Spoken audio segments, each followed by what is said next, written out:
विपक्ष का क्या डर है सभापति महोदया, ये आप समझिए। गॉस्पेल ट्रुथ के आधार पर असत्य को सत्य बनाने की कोशिश कर रहे हैं। पूरा विपक्ष जो मुस्लिम की राजनीति करता रहा, आज हिंदू हिंदू चिल्ला रहा है। जिस लोकसभा से अवधेशवासी एमपी है, उसका नाम फैजाबाद है। किसी ने फैजाबाद नहीं कहा, सबने अयोध्या कहा। यही भारतीय जनता पार्टी की जीत है, यही मोदी की जीत है। और मैं प्रधानमंत्री जी को बधाई देना चाहता हूं, धन्यवाद देना चाहता हूं। रामायण की चौपाई है कि राम रमापति करधन ले हो, खैंचत चाप मिटाई संदेह। हिंदू राष्ट्र है और मुसलमान के नाम पर कोई राजनीति नहीं हो सकती है। फैजाबाद का नाम अपोजिशन के किसी आदमी ने। मैं एक ऐसा शख्स हूं, अखिलेश जी सुनिए आराम से। मेरे ऊपर कांग्रेस और जेएमएम ने 44 केस किए। मेरे 80 साल 85 साल के माँ पिताजी के ऊपर केस हुए। गैलरी में मेरी वाइफ बैठी हुई है, मेरे बच्चे बैठे हुए हैं, उनके ऊपर केस हुआ, भाई के ऊपर केस हुआ। और सरकार ने आरटीआई मैंने मंगाया है 10 करोड़ रुपया हाई कोर्ट और सुप्रीम कोर्ट में मेरे से केस लड़ने के लिए किया। मैं जब चुनाव लड़ने के लिए गया, राहुल गांधी जी की यात्रा हुई, मल्लिकार्जुन खड़गे का 2 कार्यक्रम हुआ, प्रियंका गांधी जी गई, उन्होंने कहा कि मैं चैंबर में बैठा रहता हूं। और मैंने कहा कि मैं मोदी का सिपाही हूं, मैं भारतीय जनता पार्टी का सिपाही हूं।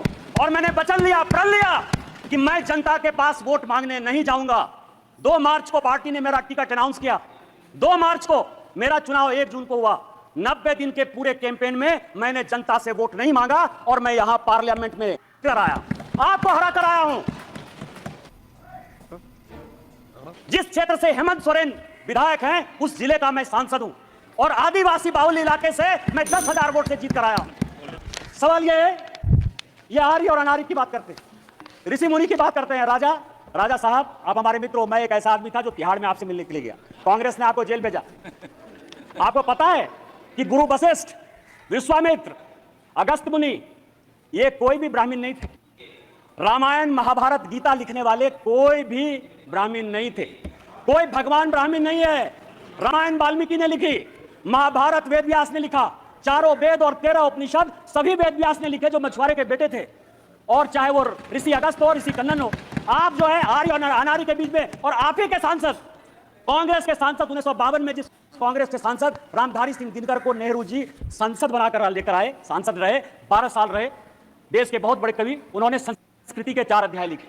उस संस्कृति के 4 अध्याय में उन्होंने लिखा कि ना कोई आर्य है ना कोई अनार्य है। जो हरिजन, जो शेड्यूल कास्ट तमिलनाडु का है, वही कलकत्ता का ब्राह्मण है, और जो कलकत्ता का ओबीसी है, वही पंजाब का जो है सिख है। ये उन्होंने लिखा, कांग्रेस ने लिखा, आपके सांसद ने लिखा। हमें तो गर्व है, ये देश एक है, न जाति है न बिरादरी है। आप किस तरह की बात करते हो, जाति प्रथा की बात करते हो। मैं एक बात कहना चाहता हूं, यहां जितने बुजुर्ग लोग बैठे हैं, स्वागत राय जी बैठे होंगे, आज से 50 साल पहले किसी बड़े घर में, किसी गांव में कहीं कोई शौचालय नहीं होता था। चाहे बड़े परिवार की महिलाएं हो या छोटे परिवार की महिलाएं हो, वो खेत में जाती थी। तो जब खेत में जाती थी तो मेहतर प्रथा कहां से आ गया? जो मुगलों ने दिया, आप उसको सही मान रहे हो, और आप पूरे देश को जो है हिंदुत्व के नाम पर, आर्य के नाम पर, अनार्य के नाम पर, इस्लाम के नाम पर केवल गुमराह करने की कोशिश करते हो। ये गॉस्पेल ट्रुथ को बंद करो, ये कान्हा बंद करो और देश को जो है साथ लेकर चलने की बात करो। लोकसभा में राष्ट्रपति के अभिभाषण पर चर्चा के दौरान मंगलवार 2 जून को गोंडा से बीजेपी सांसद निशिकांत दुबे ने कांग्रेस पर जमकर अटैक किया। ऐसा अटैक पार्लियामेंट में आज तक कभी नहीं हुआ। हेलो, नमस्ते, जय श्री कृष्णा। मैं पार्टी यूपी से। तो आज की वीडियो में हम लेकर आए हैं पार्लियामेंट की डिबेट, और ऐसी धमाकेदार डिबेट। बीजेपी सांसद, अपने आप को कहने वाले मोदी की सिपाही निशिकांत दुबे ने कांग्रेस को ऐसा धोया, आज तक किसी ने नहीं धोया। उन्होंने आज संसद में ये साफ कर दिया और अपने साफ शब्दों में कहा कि मेरे दिल में कांग्रेस के प्रति नफरत भरी हुई है। उसने मेरे ऊपर 44 केस किए, यहाँ तक कि उसने मेरे बूढ़े माता पिता तक को नहीं छोड़ा और मेरी पत्नी को भी नहीं छोड़ा। अपनी स्पीच को आगे बढ़ाते हुए उन्होंने कहा कि मैंने कोर्ट को 10 करोड़ रुपए केस लड़ने के दिए, और विपक्ष पर कटाक्ष करते हुए उन्होंने ऐसे तमाम आरोप लगाए हैं। उन्होंने नरेंद्र मोदी को लेकर कहा कि विपक्ष हमेशा ये आरोप लगाता है कि प्रधानमंत्री नरेंद्र मोदी ने संविधान में संशोधन किया, पर जो इंदिरा गांधी ने संशोधन किया उनका कुछ भी नहीं। नरेंद्र मोदी ने जो संविधान में संशोधन किया वो ओबीसी के लिए संवैधानिक दर्जा देने के लिए किया, इसके आगे उन्होंने विपक्ष पर कटाक्ष करते हुए कहा कि यदि ऐसा हुआ तो हम संविधान में बार बार संशोधन करेंगे, हमें कोई नहीं रोक सकता। तो बने रहिए वीडियो की लास्ट तक। चलो भाई देखो अब मैं क्या करता हूँ। कल कहा गया कि स्पीकर साहब जो है झुक के प्रधानमंत्री जी को जो है अभिवादन किया और राहुल जी को ऐसे। आज मैंने एक फोटो देखा थल सेनाध्यक्ष, वर्दी में कहा जाता है कि किसी को प्रणाम नहीं करना चाहिए। आज सारे अखबारों में थल सेना अध्यक्ष का फोटो छपा है और अपनी मां को पैर छू के वर्दी में प्रणाम कर। तैत्तिरीय उपनिषद का एक श्लोक है, अभिवादनशीलस्य नित्यं वृद्धा पसेबिनः चत्वारि तस्य वर्धन्ते आयुर्विद्या यशोबलम्। आपसे जो भी बड़े पद की मर्यादा की कभी परवाह नहीं करी। अभी पार्लियामेंट खत्म हुआ, मैं फरवरी की बात कर रहा हूं, जिस दिन पार्लियामेंट खत्म हुआ मैं बाहर गाड़ी का वेट कर रहा था।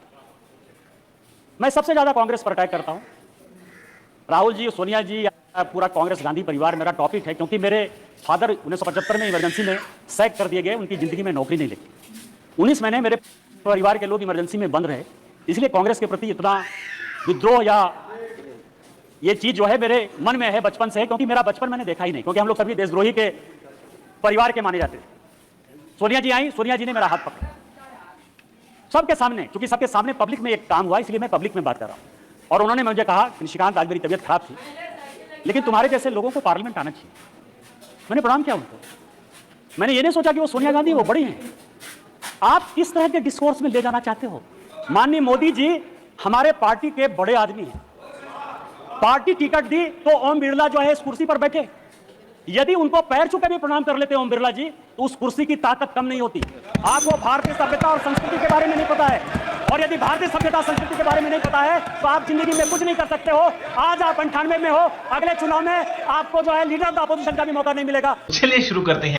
मेरा समय है, आप सुनिए, मेरा समय है, 5 मिनट में खत्म नहीं होगा ये बातें। किस तरह का सत्य और असत्य की बात कर रहे हो आप कर रहे हो, मुस्लिम की बात कर रहे हो, मंगलसूत्र की बात कर रहे हो कि प्रधानमंत्री जी ने घुसपैठिया कह दिया। हाँ, प्रधानमंत्री जी ने घुसपैठिया कह दिया। 2009 में सभापति महोदया आप मंत्री थी। 2009 से इस संसद में, इस सदन में मैं 200 बार बोल चुका हूं कि मैं जिस इलाके से आता हूं बांग्लादेश, वहां बांग्लादेशी घुसपैठिया बढ़ा हुआ है संथाल परगना में, चाहे वो जामताड़ा हो, पाकुड़ हो, साहबगंज हो, मुर्शिदाबाद हो, मालदा हो, किशनगंज हो, अररिया हो। और हालत हमारी स्थिति यह है कि यहां विजय हांसदा बैठे हुए, मैं उनसे पूछ रहा था, गोपीचक एक गांव है, गाय काट दिया, और गाय काटने का जब मुसलमानों ने प्रतिरोध किया अभी 15 दिन पहले, पूरे बांग्लादेश वहां से आके बांग्लादेशी घुसपैठिए जो अपने आप को पश्चिम बंगाल का नागरिक कहते हैं, उन्होंने हमारी बहू बेटी का इज्जत लूटा, उनके घर को जलाया, उनके घर को भगाया। आप कह रहे हो कि वो बांग्लादेशी घुसपैठिए नहीं है, उनकी जनसंख्या नहीं है। पूरे देश भर में, मैं गोपीचक की बात कर रहा हूं सभापति महोदया, पूरे देश में परिसीमन हो गया। आप आदिवासी की बात करते हो, आप पिछड़े की बात करते हो, हमारे यहां परिसीमन नहीं हुआ। आदिवासी की संख्या जो 36% थी वो 26% हो गई। ये पूरे देश को जानने की आवश्यकता है। 1 लोकसभा का सीट आदिवासी का और 3 विधानसभा का सीट घट रहा है। परिसीमन नहीं हो गया, घुसपैठिए बढ़ रहे हैं, आदिवासी लड़कियों के साथ शादी हो रही है, धर्मांतरण हो रहा है। इसके बाद भी आपको लगता है कि प्रधानमंत्री घुसपैठिए की बात नहीं करेंगे? किस तरह की राजनीति कर रहे हो आप? और अभी तो रुको, क्लाइमैक्स अभी बाकी है। हम उस विचारधारा के लोग हैं, अधजल गगरी छलकत जाए, जिसको कुछ समझ में नहीं आती। यदि आपको शिव का ही दिखाना था, गुरु नानक का दिखाना था, तो मंदिर चले जाते यार, गुरुद्वारा चले जाते। इस पार्लियामेंट में फोटो क्यों दिखा रहे? चले जाते ना। और जिस अभय मुद्रा की बात कर रहे हैं, मैं ब्राह्मण हूं और मुझे गर्व है कि ब्राह्मण हूं। जिस अभय मुद्रा की बात करते हो, भगवान शंकर को 4 हाथ है, 4 हाथ है, 1 हाथ नहीं होता है। और हस्त मुद्रा में ऐसे भी हाथ है, ऐसे भी हाथ है, ऐसे भी हाथ है, 28 मुद्राएं हैं। और 28 मुद्रा क्या है जो माननीय मोदी जी कह रहे हैं, ये सबको जानने की आवश्यकता है। एक मुद्रा वो है जिसके हाथ में डमरू बजा हुआ है। डमरू मतलब स्टार्ट करिए, प्रकृति को स्टार्ट करिए, जीवन को स्टार्ट करिए, गरीबों के लिए काम करना स्टार्ट कीजिए। दूसरे हाथ में क्या है? डिस्ट्रॉय करना। अग्नि है भगवान शिव के हाथ में। वो ये कहता है कि चाहे हेमंत सोरेन हो, चाहे केजरीवाल हो, जो भ्रष्टाचारी है, जिसने जनता का पैसा लूटा है, उसको जेल भेजिए। ये बड़ी अच्छी बात कही आप। तीसरा हाथ है तो ये कहता है कि जनता को खाना खिलाइए। और चौथा हाथ है कि कभी भी विकसित भारत के लिए, भविष्य के लिए, इंसॉल्वेशन के लिए, ये भगवान शिव हैं। आपको यदि धर्म नहीं पता है यार, कहां से धर्म के बारे में पता करोगे? त्रिशूल जो है भूत, भविष्य और वर्तमान की व्याख्या करता है, इसीलिए वो त्रिशूल है। और हमारे प्रधानमंत्री भूत, भविष्य और वर्तमान को देखकर विकसित भारत के संकल्प के साथ आगे बढ़ रहे हैं। इसलिए ये बात आपको समझ में नहीं आई। बात तो सही है। 7वां संशोधन 1956 में जब नेहरू ने किया तो उन्होंने कहा संविधान की आत्मा, आपने भी नरेंद्र मोदी कहा इसलिए मैं नेहरू कह रहा हूं। मैं जानता था कि आप पता करो। Please address the chair. 7वां संशोधन ने किया कि राज्य को कोई अधिकार नहीं होगा अपना बाउंड्री चुनने का, और यही कारण है कि 7वें संशोधन के बाद 14 राज्य और 6 यूनियन टेरिटरी बन गए। आप संविधान की बात करते हो, आप कहते हो संविधान बचाने की बात करते हो। संविधान की प्रस्तावना स्वर्ण समिति के बाद जब इमरजेंसी में सारे बड़े नेता, चाहे वो लालू प्रसाद जी हो, मुलायम सिंह यादव हो, करुणानिधि जी हो, अडवाणी जी हो, अटल जी हो, हेमवती नंदन बहुगुणा हो, कांग्रेस के चंद्रशेखर जी हो, बाबू जगजीवन राम हो, जब सारे जयप्रकाश नारायण, मैं एमपी की बात कर रहा हूं, ये सारे लोग जब जेल में बंद थे तो स्वर्ण सिंह कमीशन बनाई 1976 में। 42वां संशोधन हुआ। उस 42वें संशोधन ने हमारे धर्मपरायण देश को, हम धार्मिक हैं, हम हिंदू हैं, बिट्टू यहां बैठा हुआ सिख है, बुद्धिस्ट हैं, रितु जी उन्होंने कहा कि हम बुद्धिस्ट हैं, यहाँ ओवैसी बैठे हुए, इस्लाम उनके लिए गर्व का विषय है। आपने हमारे देश को धर्मनिरपेक्ष कर दिया, रातों रात बदल दिया। आपने उसमें इंटीग्रिटी शब्द जोड़ दिया। पूरा देश जो है ईमानदार है, इसी कारण ईमानदारी से चलता है। आपने ईमानदार जोड़ दिया और आपने उसमें सोशलिस्ट जोड़ दिया। और कैसे सोशलिस्ट हो सकते हैं हम यार? कोई कम्युनिस्ट हो सकता है, कोई कैपिटलिस्ट हो सकता है, तुमने जो है सोशलिस्ट पूरे प्रेमबल को बदल दिया।